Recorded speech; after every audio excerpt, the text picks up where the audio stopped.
آئے گی اور اس دن آپ کی جو یہ زیادتیاں ہیں اور جو ظلم ہے اس کا حساب کا دن اس دن شروع ہوگا جو آج ہم لکھ رہے ہیں اپنی کتابوں میں اور دیکھ رہے ہیں ہم آپ کر رہے ہیں جو کرتے جا رہے ہیں.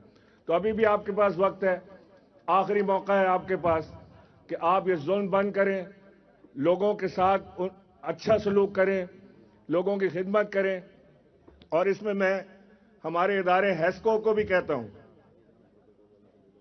کہ آپ کی طرف سے بھی بہت ساری زیادتیاں ہو رہی ہیں. وفاقی ادارہ ہونے کے باوجود ہیسکو سندھ میں مسلسل زیادتیاں کر رہا ہے. جن لوگوں کو ٹرانسفارمر چاہیے ان کو نہیں دیے جا رہا ہے بلکہ مخصوص لوگوں کے کہنے پر دیے جا رہے ہیں.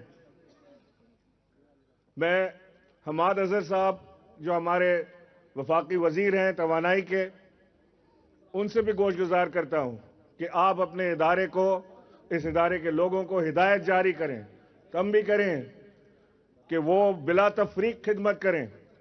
یہ کام ہیسکو کا نہیں ہے دیکھنا کہ کون پیپلز پارٹی کا ہے اور کون نہیں, کون تحریک انصاف کا ہے اور کون نہیں. یہ ہیسکو کا کام نہیں ہے دیکھنے کا.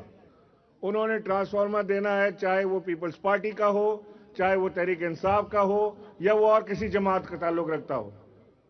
یہ کون سی سیاست انہوں نے شروع کی ہے کہ ایک جماعت کے لوگوں کو یہ ٹرانسفارمرز دیتے ہیں اور دوسروں کو نہیں دیتے.